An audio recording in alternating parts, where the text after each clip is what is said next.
What's up everyone, my name is Alex and this is my 2023 Toyota Supra.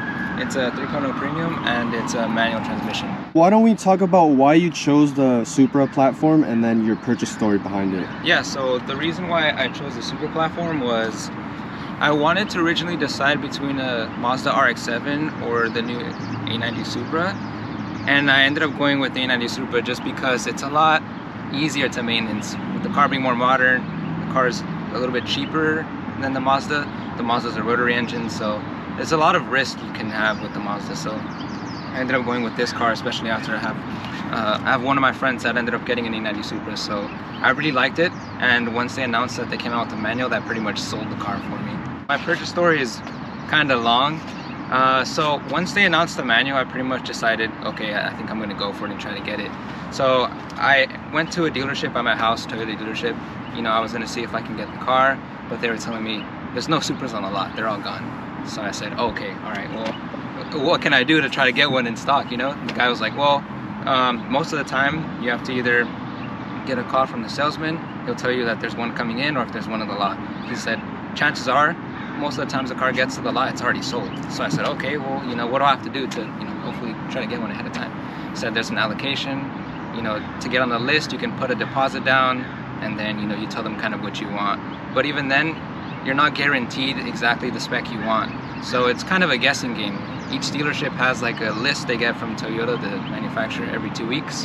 And they tell them, hey, you're getting, let's say, I don't know, 4 Camrys, 4 Tundras, and 2 Supras. And if you say you want a white manual, but they only get 2 Supras, one's a yellow and one's a red, it's up to you at that point to decide if you want to do that or you keep waiting. So it was a whole game of me calling different dealerships, you know, every 2 weeks.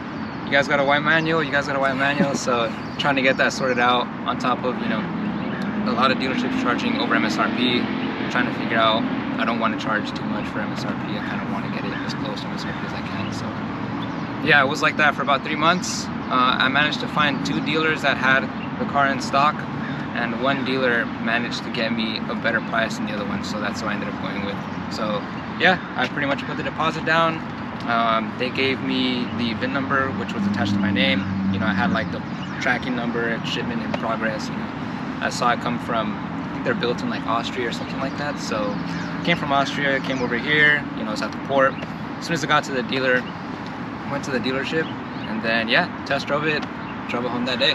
So pretty awesome. Well, let's do the fun part where we walk around the car and just talk about what's done to it so far. Yeah, cool. So far I've done mainly cosmetic modifications to my car. Some performance and some kind of mechanical, but for the most part I'm mostly focusing on cosmetic. I'm not really looking to push like big numbers or anything like that. So I've got the ductless spoiler, a carbon fiber ductless spoiler. I have carbon fiber mirror caps that I got the M style. I also have the carbon fiber lip in the front, and then I also got the entire car PPF. So that's one of the first things I did when I got the car, which I think is important. And then of course I got the buffeting fix for the wind buffeting. That's one of the most important things, I think, if you're just got your manual, or not your manual, or your automatic Supra or manual Supra. The wind and noise that it makes when you're speeding at like 60-70 miles an hour, it's pretty bad. So that's one of the most important things. We could see it's also pretty low, so why don't we talk about that? Yeah, for the mechanical or performance wise, I have just the basics what every Supra or BMW owner gets. Catted active auto work downpipe. I have an HKS exhaust, HKS dual high power, and then I also have an Arma Speed intake, which I can show you guys when we pop the hood a little bit later. And then of course bags. So I ended up going with bags because I had coilovers on my previous car, and it's fun, but there's times where I'm just kind of sick of going over steep curves or having to go around in an area just because you can't fit, you know, going up that hill or something like that. So, and also the parts for this car are a little bit expensive, so I don't want to risk, you know, cracking or hurting those in any way. So I just figured bags are the way, and it looks a lot better when it's slammed. For my engine bay, I got the Blitz strut bar. I ended up getting that powder coated because it was red, so I didn't really like the way it looked. But so far that, and then I have the Arma Speed carbon fiber intake. It sounds really good for manual, so I personally would recommend this intake for anybody that has manual. It sounds a little bit different than auto, but I think that's just because of the fact that manual is slower when you shift. So when you hear all the exhaust coming out of that turbo, those exhausts, it sounds really good. I have I believe it's a 5-gallon tank, and then I have the 2 compressors. So I ended up getting the complete kit from Airlift Performance, which includes the airlift management system and the struts. And yeah, so it's pretty cheap. I managed to snag it off somebody that didn't need it off my car.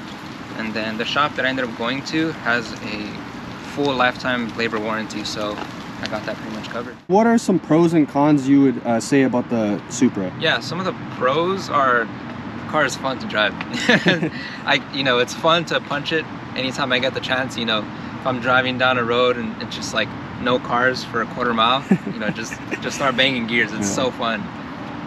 Pros, get some attention. A lot of cars enthusiasts. It's definitely a fun car. Some of the cons, I would say, are more tailored towards the interior of the car. Definitely for the manual, it's difficult to find somewhere to put your phone just because you're limited in the center console area. So one of the other things is that you don't have a center console exactly, so you just have like a small box towards the end of, I guess, where your elbow would be, towards the back of the car, and you can't really fit anything in there. So you can only put like maybe your car keys and just like your wallet if you're lucky. And then the other thing would just be the wind buffeting. So it's not really a big deal. You can get like an $8 Amazon fix for that. But other than that, not really any big complaints. The car is as it is. So you gotta either take it or leave it. So I just happen to love it as it is. What's some future advice you'd give to potential owners of the Supra? Sure, so there's a lot to be said here. I guess if you're buying new, you gotta make sure that you can afford the car. It's important. A lot of dealerships are very, very scummy in terms of them taking advantage of new people trying to get a car. So having a good credit score, making sure you get approved beforehand with a loan from either your bank, credit union, all that stuff is important. Dealerships are trying to take advantage of you, so make sure you run the numbers and all that good stuff before you get the car. If you're buying it used, that's a little bit easier, but you also want to make sure that the person you're buying it from didn't kind of run the car to the ground, make sure that they didn't do a lot of mods that might have hindered the performance of the car. So getting that, I think it's called a PPI, it's like a pre-performance inspection. Yeah. Those are important. You got to make sure, especially if it's 2+ owners, there might be a reason why somebody bought the car and then they just sold it, and then the other person bought the car and they sold it. I see that a lot, going through 3-4 owners. Nice. But as far other than that, I mean, if you want to get the car, it's a really nice car. I'd suggest test driving it if you can. Anything is possible. I never thought I would get this car, but I kind of set my mind to it, and I was like, I'm gonna see what I can do. So I think if anyone wants to get the car, there's a way to do it, and you just gotta find that way. It might take everybody different times. It could take somebody 6 months. It could take somebody 3 years. So I recommend it. If you have any, if you think about you want to get it one day, I'd suggest you do it. So, especially for car enthusiasts. So you did just think of something else for future manual owners, so let us know what you... So one of the things that I've learned about recently, and I've had friends with manual Supras tell me, so apparently BMW and Toyota put like a resistor between the master and the slave cylinder. So it's called a clutch delay valve. It's supposed to prevent the driver from basically dumping their clutch and also allow for smoother shifting from first to second gear. But I mean, in reality, I guess that might only help not people that are just new to learning stick, but it doesn't really help people that have years of experience, because it feels like it's really choppy going from first to second. It's jerky, and it just feels like, it just doesn't feel good. So especially if you try to dump the clutch. So I had some friends recommend that I get it removed, and then people on forums also mentioned that getting the clutch delay valve removed is important. They said it can help increase your clutch life. I don't know if that's true, but I feel definitely like it might help out for especially if people are just learning how to learn stick in this car, because it doesn't feel that good when you're shifting gears. So I'd recommend, that's one thing I definitely recommend you get for this car if you do get a manual Supra. What are your future plans with the Supra? Yeah, so future plans, there's a lot definitely. So a lot cosmetic wise, I want to get new side skirts, new fenders of course, probably get a carbon fiber hood. I do want to wrap my roof, and then I do want to get Agile wing sometime later down the future. Not sure which one yet, but you know, I also want to get a carbon fiber diffuser. I don't really like the ones that are out on the market right now, so that one will still be down the line. You know, there's a lot of small cosmetic things, like, of course, the you know, getting my rear lights. I've seen people get them covered with like vinyl film, so that looks pretty good. Getting these deleted as well. Yeah, so as far as performance wise, I'll probably tune my car. I don't really want to make too much power, but you know, somewhere around 400, like 450, 500 probably be good. Let's see what else. There's also, yeah, wheels, of course. Those are coming. I ordered some Workmeisters. They're not here yet. There's like a delay in shipment, so I'm still waiting on those. There's also the inside of the car. I want to get bucket seats. I do want to get harnesses, 6-point harness. I do want to get the roll cage, and then there's the aftermarket steering wheel. There's a lot, so new shift knobs, you know, things like that. So a lot of cosmetic things. This was my first experience with a 6-speed manual and bagged Supra, and I will say the Supra is definitely worth the hype. It sounds amazing, it performs amazingly, and when you pair that with a 6-speed transmission, it becomes even more fun. The B58 sounds crazy. Like, I have to say that's still one of the best sounding motors by BMW.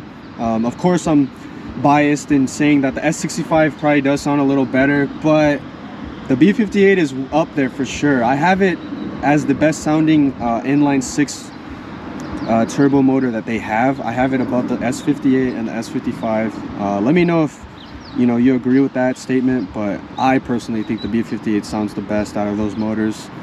But yeah, no, this car is super sick. This is the beginning stages of his build, so I'm excited to see how it comes along.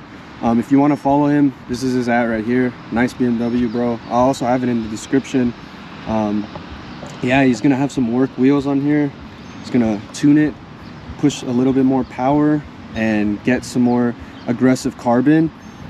And then he's planning to do the full cage and harness, so it's gonna be a really sick build. I highly advise you to follow him and see what he has in store for this Supra. But yeah, it was really enjoyable. Really glad I got to experience the 6-speed Supra finally.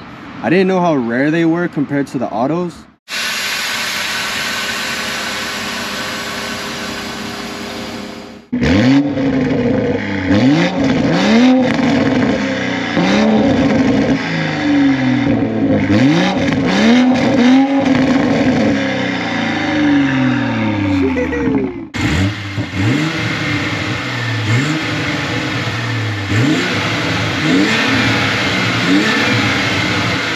A while since I was in a Supra, and I haven't been in a manual one yet, so this is my first time. You can change this. I had a friend sitting there that was pretty up close, so it's all good. I'll leave it. Whatever is comfortable. Damn, that shit is loud.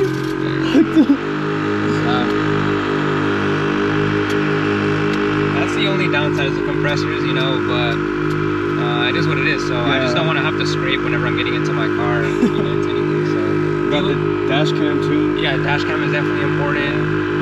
I have the controller for my bags, all that good stuff, and then limited on space, like I said. It's kind of limiting everything in here. So it's the center console. You said it's like this little square. That's it. Oh shit. That's all you get. There's nothing else in here. So if you have a cup and you have to shift, like your arms right here. Like, definitely. So if you want to end up shifting while you're driving, it's kind of like something in here, you might be hitting it, so you have to be mindful of that. So yeah, limited on space, definitely. Sheesh. And comes with the wireless charger, which is cool, but if you have things here that you have plugged in, it's kind of hard to put your phone down there. So